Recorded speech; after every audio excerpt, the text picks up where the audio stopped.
but quite a few of us was being arrested, charged, and we weren't doing anything. That's the reality. I was woken that morning by still hear it in my head, the screaming of parents, screaming, moms screaming. They used the race card to divide us and keep us apart. And then they can be strong and make us weak. And that's the key to it most of the time. You and I, everybody in here is one.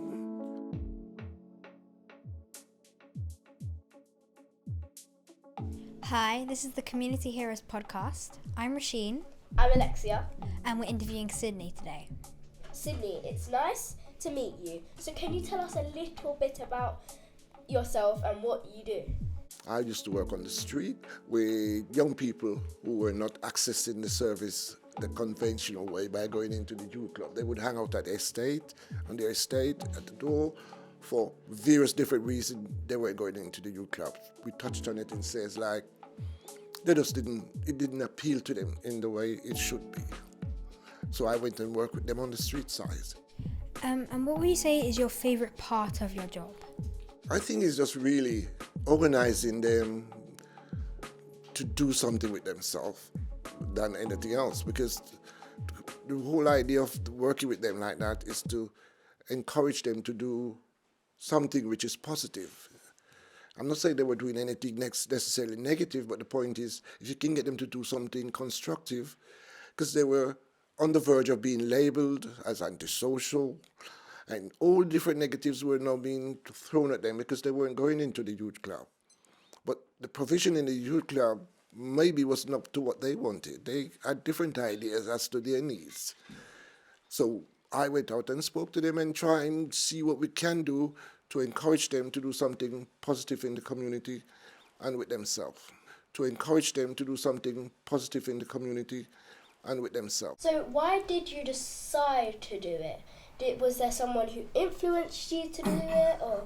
I think it started before I started working as a youth worker in Southwark or in Lambeth and places like that. I think the key was when I came here, there's no provision for us young black men and black community in reality because of racism and whatsoever reasons. We were outside of the system. They didn't incorporate us into it.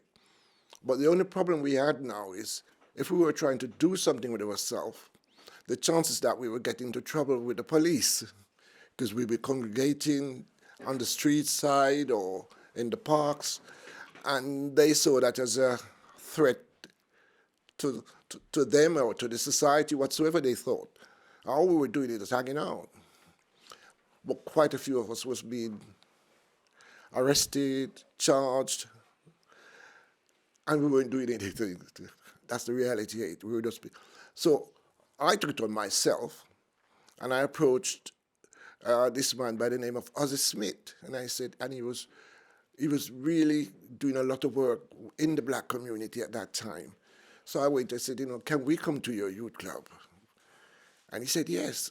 And I'll be honest with you, quite a few of us went up there, and that's where it all started for me, because I started organizing activities and trips and things for my friends.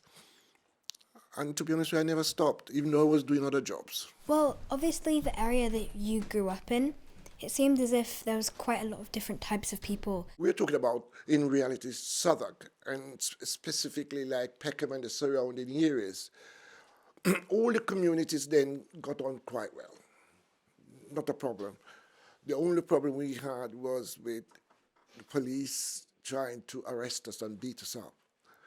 Unfortunately, we didn't have any other problem with the other communities because they would come together with us because some of them was having the same problems as us. Maybe not as extreme, but yeah.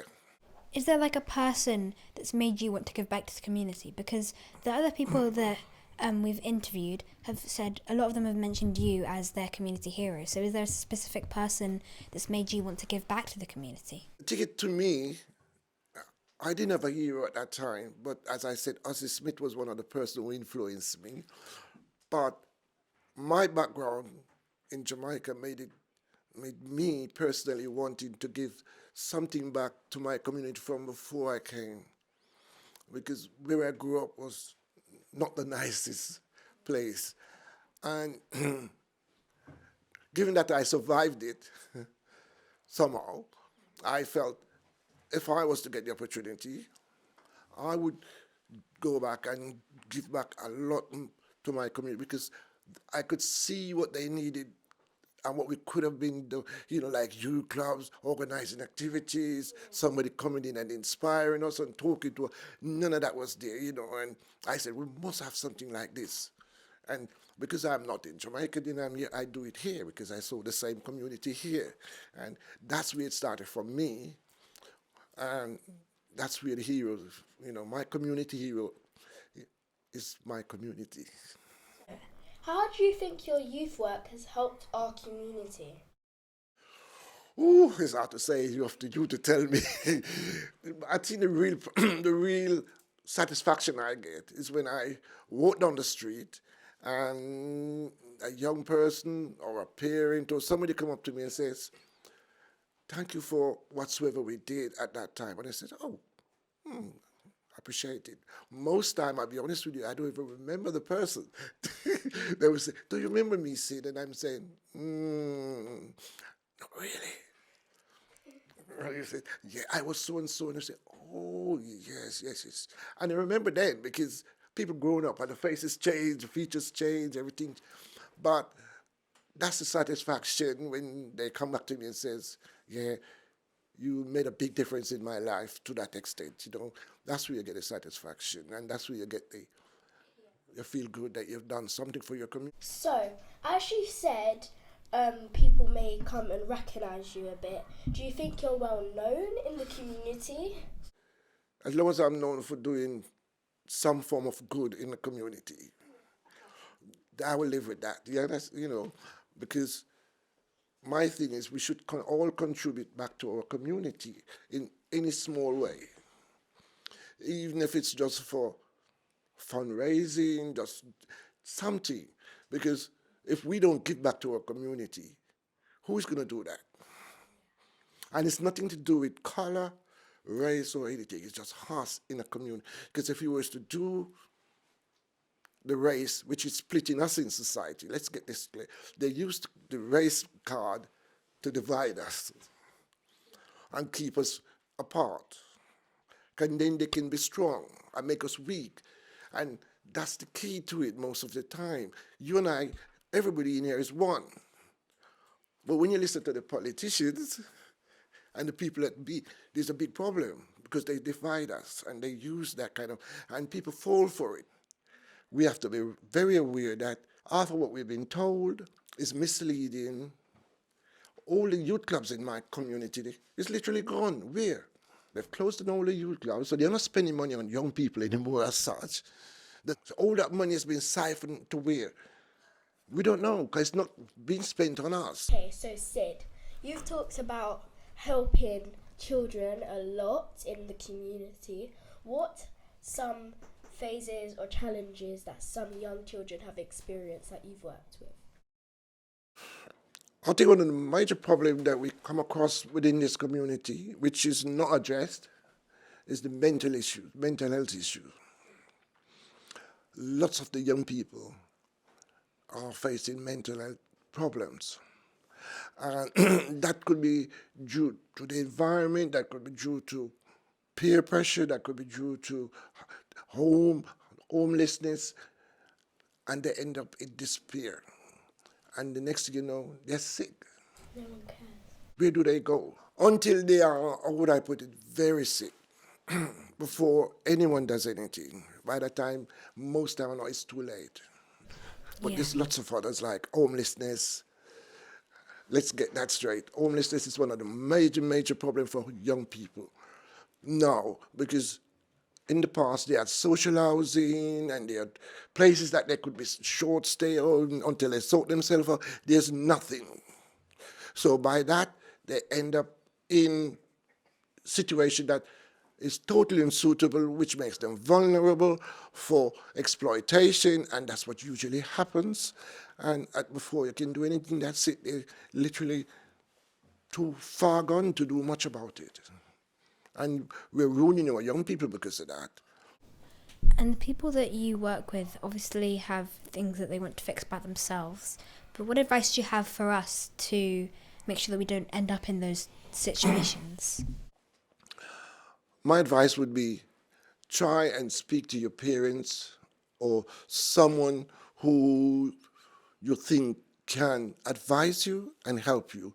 Don't be scared of asking questions or going up to someone who you think is and say, listen, I'm having this problem, or I am facing this, or I'm nervous about this, or don't. Just speak to people, your parents or the people around you, so that you can get answers. I know it's very difficult because most young people don't speak to adults, because that's one of the things. But we have to start getting to reality. You're not going into the youth clubs anymore where you could speak to the youth worker, and then the youth worker become that adult who you spoke. And that was a very good thing. You could come in and speak to the youth worker and say, listen, man, 'cause that's what they used to do. Used to my name God. I said, yeah, and I advised them, but you can't do that much because they close the facilities. Where did you grow up, and did that affect who you became? I grew up in Jamaica. I grew up in Trenchtown. It had a reputation of providing us with loads of powerful Jamaicans.